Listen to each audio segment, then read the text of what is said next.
Hello and welcome to ThoughtSmith U.S. History Edition. This is Mr. Smith and I'm going to be your guide for today.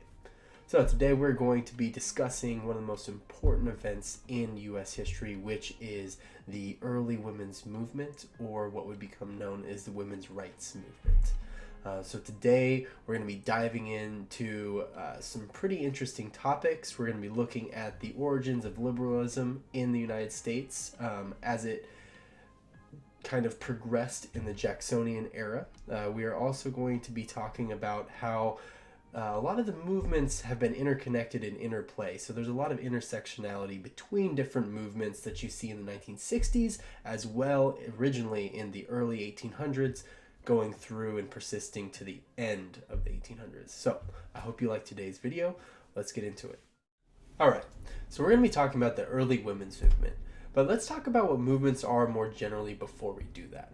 So, a movement is usually some sort of collective action for social change or change in general.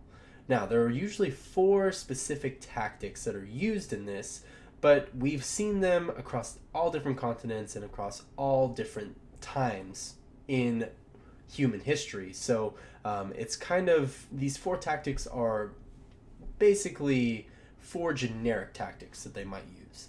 So the first one is, just like the Avengers, you want to assemble a group of people that are like-minded and have similar goals to you. So you're going to assemble them all together and you're going to organize to start whatever it is you want to change. Remember, we're in movement, we're talking about change. In this context, we're talking about social change. In order to do this, we want to increase public awareness for whatever it is that we care about. So accessing media, engaging in public speaking, creating symbols. Think about like how people use Instagram and how people use Facebook and all sorts of different social media to promote whatever it is, like climate change or better pay for women. A third one that you're going to usually see is protests. So the Black Lives Matter movement that really generated a lot of friction back in 2014 and gained a lot of traction in mainstream media up until this point, were largely based off of protests. So it's usually by disrupting lives that won't budge or won't change in the way that they would like. And the last one is really lobbying. Now, lobbying is basically when you are a group and you are trying to get a politician to support legislation that benefits you. So thinking about politics in general, politics is basically using your power to try and make change in the world, or trying to get the world to look a little bit more like what you want it to look like. So when you are engaging in a movement, what you're doing is you are lobbying, trying to get your way. You are protesting, you're trying to convince people to budge and move towards your direction, what you want. You're increasing public awareness for this, and this is all done after you've organized and assembled. Now we've talked about movements a little bit. So we're going to move into the actual meat of this, which is going to be discussing the revolutions in the early 19th century, and more specifically that early women's movement. So let's go ahead and jump into it. Now, the first movement that we're going to have to talk about is abolition. So abolition is basically the freeing of slaves, or the ending of slavery, more specifically in the South. There were not a lot of slaves in the North, hence why many of the early abolitionists were in the North, and that persisted all throughout the 1800s up until, the climax, which we're not going to talk about, happened in the 1860s, the Civil War. Okay? Beyond that, we have the idea of temperance, which would turn into prohibition, where people were not allowed to consume alcohol. This was based on the idea that when people consume alcohol, they do foolish things, and everybody is trying to perfect themselves in the image of God or in the image of whatever idea of perfection they had. Now, thinking about temperance is going to be really important as we get into the idea of the liberalization of America during this time period. So, going on from this, we have education reforms, or basically good brainwashing. This was developed by Horace Mann, and really it was developed to convert Catholics into Protestants. Now, we have seen where public education has taken us now, it's a pretty good thing, but originally it was to kind of convert people from one religion to another, or to kind of purify them a little bit. And from all these things, we get to the women's movement, the early women's movement. So this would be known as the women's suffrage movement, not to be confused with the civil rights movement. So thinking about these things, we need to talk about how America was liberalized. So thinking about liberalization, we get a lot of jargon about the Liberal Party, the Democrats, all that. That's not what we're talking about. What we're talking about is people pursuing happiness. The idea of liberal, you get to do what you want. So that idea of classical liberalism. Now, when we're talking about classical liberalism, we are talking about happiness is king or the queen of anyone's life, and that society is infinitely perfected through conscious effort. So if one wants to live a perfect life and be a perfect person, they need to pursue whatever makes them happy, and through that, society will be perfected. This is a really important concept when you're thinking about pre-progressive America and how these movements started. Remember, these movements are trying to perfect America in their own image. We're trying to get rid of slavery, trying to get rid of alcohol because it makes you do foolish things. We're trying to get rid of Catholicism because it controls people's lives. They dress weird, they're Irish, I don't know. And we're trying to get better and equal public life for women. We're going to talk a little bit about what happened before the 1900s. So we're trying to stay inside of the 19th century, or what would be the 1800s. So starting off, we have the National American Women's Suffrage Association, which is NASA, okay? This was really led by Susan B. Anthony and Elizabeth Cady Stanton, and they had a couple of strategies. And their main strategy was to win state by state, and then try and pass a constitutional amendment, which would need to be ratified by 36 states or 3/4 of the states. However, they started with the state by state strategy. And that's an important thing to understand because state by state changes. The laws change very much. And if you're trying to change something on a massive level, we just talked about the Constitution, and the Constitution is king. That idea of the supremacy clause. Anything that's in federal law is, in fact, the law of the land. So, when they were trying to win suffrage state by state, essentially they were finding very mixed results. So, as we look at the map, this was a map of what the women's suffrage looked like before 1920. Wyoming leading the charge in 1869, giving women the right to vote. But many other ones, including California in 1911, which would be considered a fairly progressive state, didn't allow women to vote. And amongst them, not every single state were you allowed to vote as a woman. So when you think about these things, they had a lot of kind of issues with the overall structure of the United States and kind of the norms that were in place. Their place in the household, for instance. There was this large culture of domesticity where women were expected to be home and they were expected to take care of the house. They were the hearth mothers. And there was an idea called Republican motherhood where women were supposed to use their power of good to subdue the evils of men, hence the temperance movement, right? You want people to stop doing things that'll make them foolish and do the right things. You want self-control so that everybody can kind of do what they want. Remember, your liberty ends at the tip of another person's nose. So if you're doing the right things, you're not necessarily hurting somebody else and they can exercise their freedom. Talking about the women's movement, so they obviously had tactics. A lot of them, they marched, but essentially their issues were that they didn't have a vote. And beyond that, they felt like they were not able to govern themselves. So remember, that idea of always being able to perfect society and always being able to control one's outcome, they didn't feel that way because they couldn't vote. They couldn't actually see public difference in anything. They couldn't make that change happen. So they were banding together and they were working towards that goal. So who were they? What did they want? Well, many of them were abolitionists and deeply dedicated to social change. And what that basically means is that it didn't matter whether they were promoting women's rights or trying to get rid of slavery. They were about social change. They were not satisfied with the status quo of society, and they were definitely not satisfied with the gender norms present in the market revolution.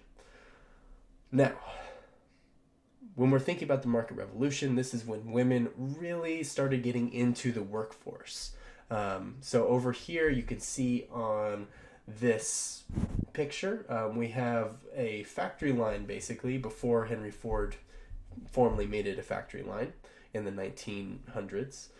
We have the mill girls. Now, the mill girls were girls that were brought into the economy as the North developed as an industrial North.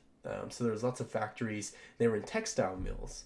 Well, these textile mills were basically, for lack of a better term, terrible work environments. They had very long hours, they had very low pay, and they kept on reducing their pay and increasing their hours, making pretty much their job very, very harmful for them. So, what they wanted is they wanted to be able to participate in public life equally to their male counterparts. If their male counterpart was working, at this point they hadn't gone through the whole workers' rights movement, but we're seeing a lot of the traditional jobs not being able to be occupied by women because they weren't viewed equally in a public setting. In private life, they may be viewed as equal with their husband. We know that's not true, but they could have been. But definitely in public life, in terms of voting, in terms of job acquisition, they did not feel equal. One of the leaders in this was Elizabeth Cady Stanton. Now, Elizabeth Cady Stanton authored the Declaration of Independence. And at the Seneca Falls Convention in New York in 1848, a bunch of women got together and they basically rewrote the Declaration of Sentiments using women and we. Okay? Now that can be a really powerful rhetoric use of the Declaration of Independence because it said all men are created equal. It mentioned nothing about women, and they wanted to change that. So, part of this was they wanted to be able to control their wage, and they wanted to be able to own property in a public life. Remember, they wanted equality in a public life. And they also wanted to be able to vote, because if you can't vote, you can't enact the change that you want in the world, at least in our democratic society, right? Along with this, we had the Grimke sisters. Now, their thinking was women can end slavery through their influence. And now what we're talking about here is we're going back to that idea of Republican motherhood. Women are evil and men are stupid. Women should use their evil to control men and make society better. Now, those aren't my words. Those are the words from the immortal Dr. Jones. He was one of my professors in college. But that's basically it. These women wanted to control and end slavery through their influence of men. And the way they wanted to influence that was by being able to vote. So, wrapping all this up, I said at the very beginning that we would be looking at how all these movements kind of interplayed, but some of them, specifically abolition and the women's rights movement, would come into conflict. So, the 15th Amendment in 1871 was passed. This granted African American men the right to vote. And let's take special attention to the word men. This very much disappointed women who thought that when women and men that were African American would be enfranchised together. Now, that word enfranchised basically just means to be able to vote. So they thought that they would be a voting bloc together, the African American men and women. And this split African Americans over whether men should be able to vote before women. at a couple different passages. The first one is from Frederick Douglass. Now, Frederick Douglass was a very famous abolitionist. In 1869, he wrote, "When women, because they are women, are dragged from their houses and hung upon lampposts, when their children are torn from their arms and their brains are dashed upon the pavement, then they will have an urgency to obtain the ballot equal to our own." This seems a little callous because Black women were experiencing a lot of the same. Now, we can't get into the dynamics of the South too much right now, but during this time period, there was still slave trade going on, but it was intermixed just in the South, because in 1803 we got rid of the slave trade. So we weren't importing more slaves, we only had homegrown slaves, and there became a large trade slave. Typically, African American women worked inside if they were fair-skinned, but a lot of them also worked outside. So we were seeing extreme prejudice against both African American men and women. And this didn't really bode too well for how African American women would feel towards Frederick Douglass. Because when asked if it was true for Black women, he simply said, yes, yes, yes. It is true for the Black woman, but not because she's a woman, but because she's Black. So basically he's kind of discounting the fact that she's a woman and that women should really have the right to vote at all. Now, just a little bit back, Frederick Douglass certainly didn't believe that. He was actually a big supporter. He was actually going to be a keynote speaker at the Seneca Falls Convention in 1848. But Elizabeth Cady Stanton, because African Americans did not have the right to vote at this time, thought that maybe it would be damaging to their cause if he were to have done that. In response to this, we bring up our last and final person, Sojourner Truth. In 1869, she said, "There's a great stir about colored men getting their rights, but not a word about the colored women. And if colored men get their rights and not colored women theirs, you see the colored men will be masters over the women, and it will be just as bad as it was before." All right, so you made it. That was our first day here, and thank you for tuning in. It's probably not going to be perfect.